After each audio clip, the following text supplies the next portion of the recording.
Going back to basics. It's not just about blaming young people for what is going on in Barbados today.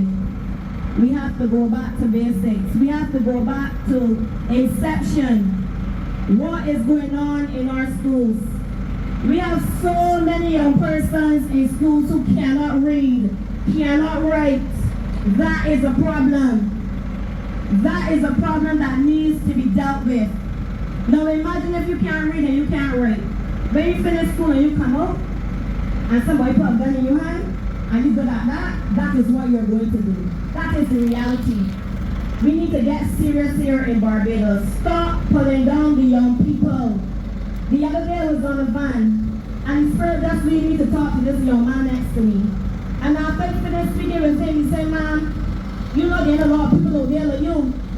You randomly saw me on the van, you spoke to me." You understand? So it says that they're not lost.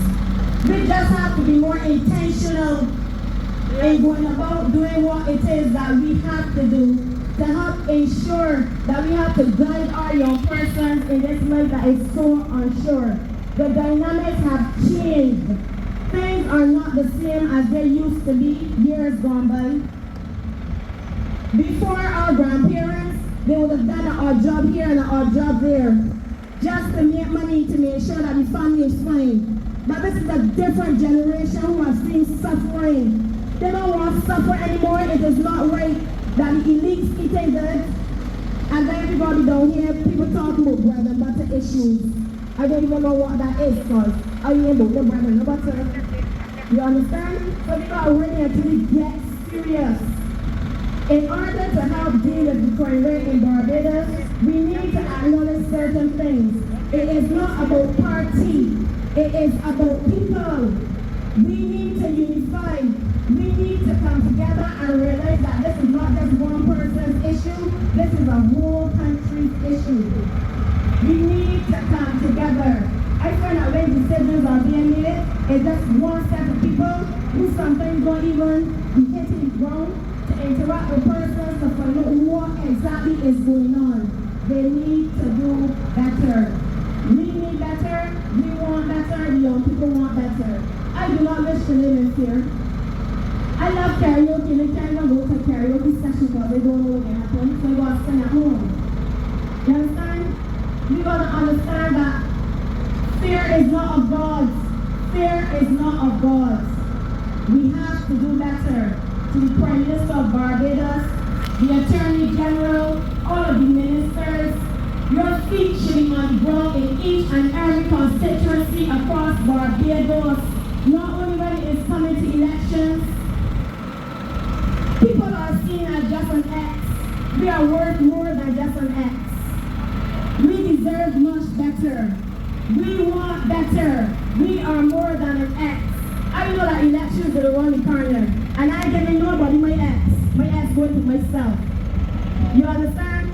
Because we are doing things for people, and then we hear a lot of sweet talk, and then at the end of the day, we see them, and then we don't see them. You don't see them for the next 4 or 5 years. That is not good enough. Young people deserve better. When I woke up and I heard about the old lady who was raped, I mean, that really touched me in places that I didn't even know it had. Because it just seems like Barbados is not a real place. Barbados is seemingly not a real place, and we all need to do better. Tint is not going to solve crime. Tint is not going to solve crime in Barbados. And if it is that they're saying tint is going to solve crime, then every single car has to remove tint. From the top to the bottom. When the elites come to the airport and they get into whatever vehicle, no tint. We do not care if you're a celebrity, we do not care where you're from, we do not care where you have come to Barbados. No tint on your vehicle. What goes for us, goes for you. Nobody is going to be above and then others below. It must be across the board. There's no favoritism. And I want to touch on another thing. I'm hearing some talk about mandatory parenting sessions. Everybody gonna do it, not just some either. Everybody. We have to do better here in Barbados. We want better, we need better, and we deserve better. We are demanding better. Every day another youth is gunned down in Barbados. Last night a nurse was stabbed. Like, that is so crazy. It's like you can't even be upset. You feel like you don't even have to cry, because like every day is like you're living with just expecting that something is going to happen, even if you don't know what it is. Sometimes you hear people say, "Will anybody get killed today?" Because the expectation is that someone has been killed, and that should never be the case. And this is only affecting our poor communities. You ain't hearing about it in the elite communities. They do not have to endure what we have to endure. The government of Barbados needs to deal with the issues that are brought before them and stop ignoring the plight of poor people. Stop ignoring the plight of the citizens of Barbados. Thank you so much. Continue with the good work, guys.